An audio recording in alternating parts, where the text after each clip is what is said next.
আসসালামু আলাইকুম প্রিয় দর্শক সবাইকে আজকের এই বগুড়া শিল্প ও পণ্য মেলার ভিডিওতে স্বাগতম। প্রিয় দর্শক, আমাদের বগুড়ার ঐতিহ্যবাহী বাণিজ্য মেলা দীর্ঘ 2 মাস পর আজকের মেলার অবস্থান কি, ভিতরে কি অবস্থা, আপনারা বাইরের লোকটা দেখতে পাচ্ছেন। সেই সুবাদে আজকে আমি ভিডিওটা করলাম। বিশেষ করে আজকে এই মেলাতে আমি প্রথম গিয়েছি। আপনারা এর আগে অনেকেই বগুড়ার আশেপাশের শহর সহ সবাই গিয়েছেন। তো অবশ্যই সকলে ভিডিওটা না টান দিয়ে কমেন্ট সহ জানিয়ে দিবেন। প্রিয় দর্শক, এখন আমরা ভিতরে প্রবেশ করব। আপনারা জানেন এটা হচ্ছে সামনের গেট, যেখানে প্রবেশ করতে হলে আপনাকে 20 টাকা দিয়ে লটারির মতন একটা টিকিট কিনতে হবে, যেটা নাকি আবার এই মেলার ভিতরে একদম ঠিক মাঝামাঝি যে টাওয়ারটা রয়েছে, টাওয়ারের একদম পূর্ব পাশে আপনাদের একটা বাক্স রয়েছে, সে ড্রামের ভিতরে আপনাকে ফেলতে হবে। এই হচ্ছে ভিতর। ভিতর ঢুকেই দেওয়া রয়েছে, লেখা রয়েছে ঢাকা দই ফুচকা অ্যান্ড কাবাব ঘর। এভাবে আমরা যখন পৃথকভাবে ঘুরতে শুরু করলাম, দেখতে পেলাম নানান রঙের সামগ্রী এবং খেলাধুলা, ছোট বাচ্চাদের সহ বিভিন্ন রকমের সামগ্রী সব। তো যেগুলো আসলে ব্যবহার করা হয়েছিল বা এখন ব্যবহার হচ্ছে না, পড়ে রয়েছে সবগুলোই।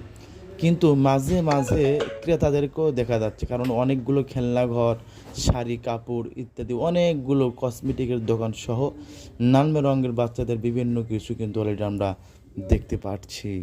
সেই সুবাদে আজকের এই ভিডিওটা আমি আপনাদের সামনে তুলে ধরলাম। দেখেন, আমরা যখন পৌঁছাই তখন ভাবলাম এটা হয়তো একদম সুন্দর এবং খোলা রয়েছে, মানে আসলে খোলাই, কিন্তু বাট কোনো ক্রেতা নেই। মাঝে মধ্যে দুই একজনকে দেখা যায়, বাদ বাকি আর কাউকে দেখা যায় না।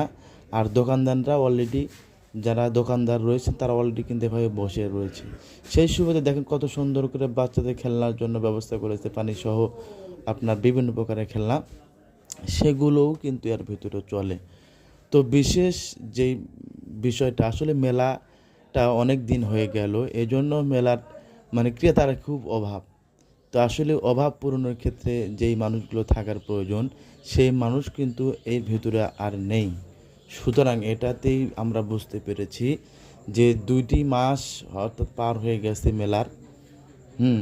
আপনার বৈশাখ থেকে শুরু করে দেখেন, মাস পার হয়ে গেছে, কিন্তু এই মেলায় পর্যন্ত শেষ হয়নি। তো এখনও চলছে তাঁত বস্ত্র শিল্প পণ্য মেলা বগুড়া 2024।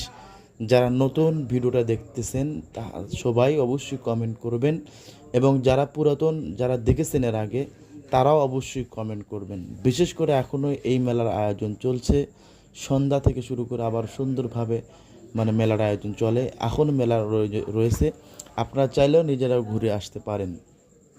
মেলা কিন্তু বন্ধ নেই। এই যে আমরা টিকিটটা আমরা অলরেডি ফেলার জন্য যাচ্ছি। আমরা ওই যে টাওয়ারটা রয়েছে তার পিছনে আমরা এই 20 টাকাটা কুপন কিনে পর যে লটারিটা থাকে, সেটা অলরেডি আমরা ওই বাক্সে ফেলে দেব। তো অবশ্যই আপনাকে এই মেলাতে আসতে হলে সর্বপ্রথম আসতে হবে